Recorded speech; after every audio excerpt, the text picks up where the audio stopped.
1995 അവസാനത്തോടെ Manjeri palliative clinic ആരംഭിക്കുകയും തുടർന്ന് ഈ ക്ലിനിക്കിൻ്റെ നേതൃത്വത്തിൽ വിവിധ സ്ഥലങ്ങളിൽ പാലിയേറ്റീവ് ക്ലിനിക്കുകൾ രൂപപ്പെടുകയും ചെയ്തു. നിലമ്പൂർ, പെരിന്തൽമണ്ണ, തിരൂർ, മണ്ണാർക്കാട് തുടങ്ങിയ പ്രദേശങ്ങളിൽ.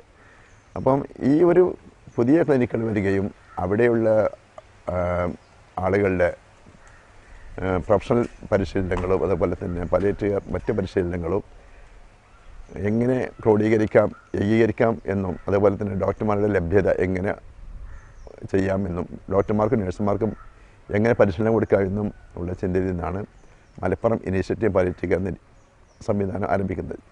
ജില്ലയിലെ പാലിയേറ്റീവ് ക്ലിനിക്കുകളുടെയും അതുപോലെ തന്നെ മണ്ണാർക്കാട് ക്ലിനിക്കിൻ്റെയും ഒരു വേദിയായിട്ടാണ് 2001 സമയത്ത് Malappuram institute palliative care MIP രൂപീകരിക്കുന്നത്. ഈ MIPയുടെ രൂപീകരണമാണ് പിന്നീട് നമ്മുടെ അന്നത്തെ പ്രധാന പരിശീലന പ്രോജക്റ്റായ NNPC രൂപപ്പെട്ടു വരുന്നത്.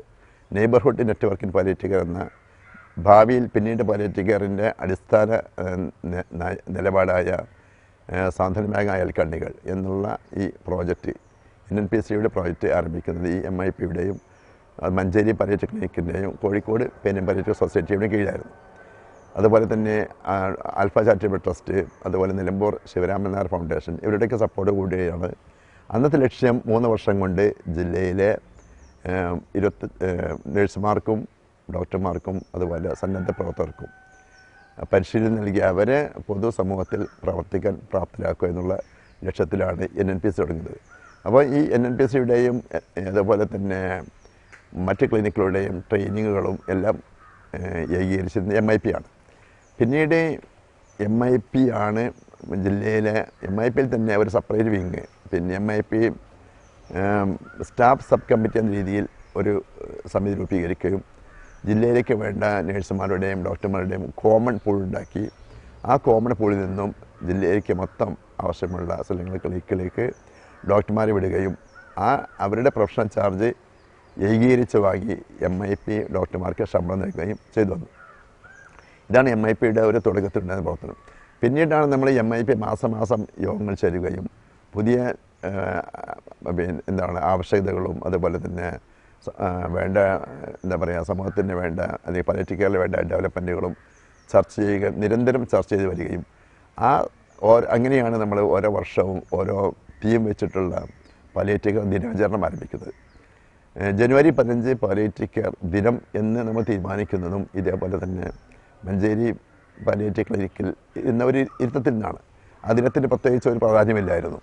എന്നാൽ നമ്മൾ കൺവീനർ ദിനം ഏതെന്ന് ചോദിച്ചപ്പോൾ എന്നാൽ എനിക്ക് തോന്നുന്ന ചർച്ച വരുന്നത് ഒരു നവംബറിലായിരിക്കും. അന്ന് ഏതായാലും അന്ന് ജനുവരി 15 കണ്ടു. ആ ജനുവരി 15 നമ്മൾ പാലിയേറ്റീവ് ദിനമായിട്ട് പാലിയേറ്റീവ് കെയറിൻ്റെ പബ്ലിസിറ്റിക്കും അതുപോലെ തന്നെ കൂടുതൽ ആളുകളെ ശ്രദ്ധ ക്ഷണിക്കാനും ഫണ്ടുകൾ സ്വരൂപിക്കാനുള്ള ഇടയായിട്ടാണ് പാലിയേറ്റീവ് കെയർ ദിനം ജനുവരി 15 ആരംഭിക്കുന്നത്. അതുപോലെ ജനുവരി 15 പാലിയേറ്റീവ് ദിനം അതിന് ഓരോ വർഷം ഓരോ തീമുണ്ടായിരുന്നു.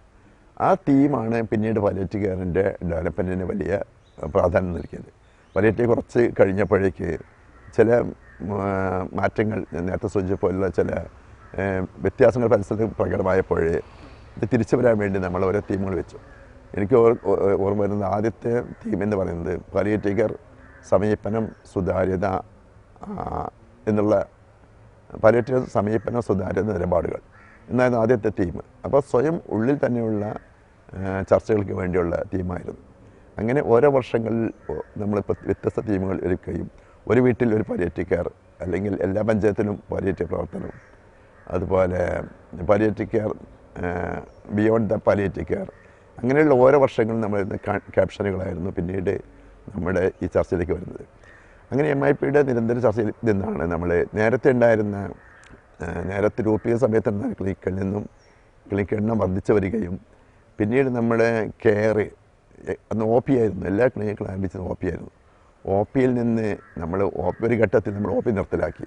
കാരണം രോഗികളെ ഹോസ്പിറ്റലിൽ നിന്ന് വീട്ടിലേക്ക് അയച്ച രോഗികളെ വീണ്ടും OPയിലേക്ക് തിരിച്ചു കൊണ്ടുവരുന്നത് അശാസ്ത്രീയമാണ്, അത് നീതികേടാണെന്നുള്ള ബോധ്യത്തിൽ നിന്നാണ് നമ്മൾ OPയിൽ ഒഴിവാക്കി വീടുകളിലേക്ക് നമ്മളെ കെയർ എത്തിക്കുന്നത്. നേഴ്സിൻ്റെയും ഡോക്ടറുടെയും സന്നദ്ധ പ്രവർത്തകരുടെയും കെയർ. അങ്ങനെയാണ് നമ്മൾ വീടുകളിലേക്ക് എത്തിക്കുന്നത്. അപ്പോൾ ഒരു ഘട്ടത്തിൽ നമ്മൾ OP സംവിധാനം നിർത്തലാക്കി. അന്ന് തീർച്ചയായിട്ടും അത് വലിയ എന്താ പറയുക ആശങ്ക ഉണ്ടാക്കിയിരുന്നു, ഇത്രയും ആളുകളുടെ വീടുകളിൽ പോയി കെയർ കൊടുക്കാൻ പറ്റുമെന്നുള്ളത്. പക്ഷേ ആ ഒരു ഡെവലപ്മെൻറ്റാണ് നമ്മൾ എന്താ പറയുക ഈ രംഗത്ത് വലിയ മാറ്റം ഉണ്ടാക്കിയത്. പേഷ്യൻ്റെ വീട്ടിൽ പോയി ഹോം കെയറുകൾ ആരംഭിച്ചു. അപ്പോൾ അന്ന് നമ്മൾ ഏറ്റവും കൂടുതൽ പ്രാധാന്യം കൊടുത്ത് ഹോം കെയറുകൾക്കായിരുന്നു. ഈ ഹോം കെയറുകൾ, ഞാൻ പറയുന്ന ഹോം കെയറിൻ്റെ തുടക്കം അതും കൂടെ കൂട്ടത്തിൽ പറഞ്ഞുതരാം. ഹോം കെയറിൻ്റെ തുടക്കം മഞ്ചേരി 96-ൽ ക്ലിനിക്ക് ആരംഭിച്ച് നമ്മൾക്കതിൻ്റെ ആദ്യഘട്ടത്തിൽ തന്നെ മനസ്സിലായ ആളുകൾ വരാതിരിക്കാൻ ഈ രോഗികൾ ക്ലിനിക്കിൽ പഴയ വന്നിരുന്ന രോഗികളെ കാണാതെയായി. പലപ്പോഴും ഈ വരാത്ത രോഗികളെ എന്താണ് വരാതിരിക്കാൻ കാരണം എന്ന് അന്വേഷിച്ചപ്പോൾ പലപ്പോഴും നമ്മൾ വിചാരിച്ച് അവർക്ക് പൈസ ഇല്ലാത്തതുകൊണ്ടാണ് ബസ് കൂലി കൊടുക്കുന്ന സംവിധാനം ഉണ്ടാക്കി. വരുന്ന രോഗികൾക്ക് എല്ലാവർക്കും ബസ് ചാർജിന് വേണ്ടി പൈസ കൊടുക്കും. പിന്നീട് വാഹനത്തിൽ വരാൻ പറ്റുന്ന ആളുകൾക്ക് വാഹനത്തിൻ്റെ പൈസ കൊടുക്കും. പക്ഷേ പിന്നീട് നമുക്ക് മനസ്സിലായി ഇതല്ല, ഈ രോഗം പ്രത്യേകിച്ചും എന്താ പറയുക അസുഖം ഭേദമാകാത്ത രോഗമായതുകൊണ്ട് രോഗം മൂർച്ഛിക്കുകയും രോഗിക്കും ബന്ധുവിനും വീട്ടിൽ നിന്ന് ഇറങ്ങാൻ പറ്റാത്ത അവസ്ഥയും വരും. ആ ഘട്ടത്തിൽ നമ്മൾ എന്താ പറയുക വീട്ടിൽ നിന്ന് അവരെ ഇറക്കിക്കൊള്ളുന്നതിന് പകരം നമ്മൾ വീടുകളിലേക്ക് ഹോം കെയർ പോകണം. ഉദാഹരണത്തിന് മഞ്ചേരിയിലെ ആദ്യത്തെ ഹോം കെയർ എനിക്കെപ്പോഴും ഓർമ്മയുണ്ട്. ഡോക്ടറുടെ ഒരു ചുവന്ന മാരുതി കാറുണ്ടായിരുന്നു. അപ്പോൾ ഈ കാണാത്ത രോഗികളടുത്ത് നമ്മൾ ഒരു ദിവസം പോയി നോക്കാമെന്ന് ഡോക്ടർ പറയുകയും അങ്ങനെ നമ്മൾ പോയി നോക്കുമ്പോഴാണ് വളരെ ഞെട്ടിക്കുന്ന പല അവസ്ഥകളുണ്ടായിരുന്നത്. കാരണം ഒന്ന് രോഗിക്ക് തിരിച്ചുകൊള്ളാൻ ആളില്ല, അതുപോലെ അവരെ കൂലിവേല ചെയ്യുന്ന ആളുകളായിരിക്കും കൊണ്ടുവരിക. അപ്പം അങ്ങനെയുള്ള രോഗികളുടെ അവസ്ഥകൾ മനസ്സിലാക്കി നമ്മൾ പിന്നീടാണ് ഈ ഹോം കെയർ പലേറ്റീവ് എന്ന് വെച്ചാൽ ഹോം കെയറാണ് പലേറ്റീവിൻ്റെ അടിസ്ഥാനം എന്നുള്ള നിലപാടിലേക്ക് നമ്മൾ എത്തിപ്പെട്ടത്. പിന്നീട് കേരളത്തിലെ പാലിയേറ്റീവ് കെയറിൻ്റെ കേരള പാലിയേറ്റീവ് കെയർ പോളിസി പ്രഖ്യാപിച്ചപ്പോഴും പോളിസി നമ്മൾ 2019 റിഫോം ചെയ്തപ്പോഴും ഹോം കെയറാണ് പാലിയേറ്റീവിൻ്റെ ബേസ് എന്ന് നമ്മൾ കൃത്യമായി ബോധിപ്പിക്കുകയും അതിൻ്റെ അടിസ്ഥാനത്തിൽ തന്നെയാണ് പിന്നീട് 2008 പാലിയേറ്റീവ് പോളിസിക്ക് ശേഷം വന്ന സർക്കാർ തല പാലിയേറ്റീവ് കെയർ ക്ലിനിക്കുകളും ഹോം കെയറിനെ അടിസ്ഥാനമാക്കി കാര്യങ്ങൾ മുന്നോട്ട് പോയത്. അപ്പോൾ ഇതിൻ്റെ കോർഡിനേഷനും ട്രെയിനിങ്ങുകളും ആയിരുന്നു MIPയുടെ ഏറ്റവും പ്രധാന ചർച്ചകൾ. അതുപോലെ തന്നെ കാലാകാലത്ത് എന്താണ് പാലിയേറ്റീവ് വേണ്ട നിലപാടുകൾ, അത് പരിചരണ രംഗത്തും പബ്ലിസിറ്റി രംഗത്തും ധനസമാഹരണ രംഗത്തും ഉള്ള പ്രത്യേകിച്ച് ഫിലോസഫിയും ഈ ഫിലോസഫിയിൽ ഊന്നിയുള്ള പ്രവർത്തനം എന്തായിരിക്കണമെന്ന് ഓരോ കാലത്തും MIP എന്താ പറയുക ചർച്ച ചെയ്യുകയും ഉപപ്രയോഗിച്ചത്. പിന്നീടാണ് നമ്മൾ ക്ലിനിക്ക് എണ്ണം കൂടുകയും MIP തന്നെ ഒരു വലിയ ബോഡിയായി തീരുകയും ചെയ്തപ്പോഴാണ് MIP രണ്ടായിട്ട് വിഭജിക്കാൻ തീരുമാനിച്ചത്. മലപ്പുറം തിരൂർ ഭാഗത്തും ഈസ്റ്റും വെസ്റ്റുമായിട്ട് MIP രൂപീകരിക്കുകയും ആ രൂപീകരണത്തിന് ശേഷം 2014 തോന്നുന്ന കൃത്യമായി അതിന് ശേഷം നമ്മൾ 2 ജില്ലകളിലും ഇതേപോലെ വലിയ ക്ലിനിക്ക് എണ്ണം വ്യാപിച്ചു, ഹോം കെയറുകൾ വർദ്ധിച്ചു. ഇതിനുള്ള പ്രധാന കാരണം നമ്മളെ ബേസിക് പോളിസി തന്നെ 96 മഞ്ചേരി ക്ലിനിക്കിൽ ഒരു സെൻട്രൽ ക്ലിനിക്കായി നിൽക്കുന്നതിന് പകരം അത് വികേന്ദ്രീകരിക്കാനുള്ള അതേ പോളിസി തന്നെയായിരുന്നു നമ്മൾ പിന്നീട് ജില്ലാ ബോഡിയിലും അതുപോലെ തന്നെ സോണൽ തലത്തിലും എല്ലാം വിഭജിച്ച് പുതിയ യൂണിറ്റുകളായിട്ട് വരിക എന്നുള്ളതാണ്. അന്നുണ്ടായിരുന്ന ഉദാഹരണത്തിന് മഞ്ചേരി പാലിയേറ്റീവ് ക്ലിനിക്ക് 96-ൽ ആരംഭിക്കുമ്പം മലപ്പുറം ജില്ലയ്ക്കും പാലക്കാടിനും കൂടുതലും കൂടിയിരുന്ന മഞ്ചേരി പാലിയേറ്റീവ് ക്ലിനിക്ക് ഇന്ന് നമ്മൾ 2023 അവസാനത്തിൽ മഞ്ചേരി മുനിസിപ്പാലിറ്റി മാത്രം പ്രവർത്തിച്ചിരുന്ന ക്ലിനിക്കിന് 4ആയിട്ട് വിഭജിച്ചു. ആ ഒരു മഞ്ചേരി മുനിസിപ്പാലിറ്റിക്ക് വേണ്ടി മാത്രം 4 ക്ലിനിക്കായിട്ട് വിഭജിക്കപ്പെടുകയും ആ ഓരോ ക്ലിനിക്കിലും ഈ 2 ഹോം കെയറുകൾ വീതം നിലവിൽ പ്രവർത്തിക്കുകയും ചെയ്തു. ഇത് പാലിയേറ്റീവിനെ സംബന്ധിച്ച് ഒരു വലിയ മാറ്റമാണ്. ഇപ്പം നമ്മൾ ആലോചിക്കുക എങ്ങനെയായിരുന്നു 96-ൽ നമ്മൾ ഈ സാധനം നടത്തിയിരുന്നത് എന്നുള്ളത്. പാലക്കാടും മലപ്പുറം മുഴുവനായിട്ട് എന്താ ചെയ്യാൻ പറ്റിയത്. ഇന്നും ഇപ്പോഴും മഞ്ചേരി മുനിസിപ്പാലിറ്റി 4ആയിട്ട് വിഭജിച്ചിട്ട് ഇപ്പോഴും നമ്മൾ മനസ്സിലാക്കുന്നത് ഇപ്പോഴും ആവശ്യമുള്ള രോഗികൾക്ക് ആവശ്യാനുസരണം നമ്മൾ പരിചരണമെത്തിക്കാൻ പറ്റുന്നില്ലെന്നാണ്.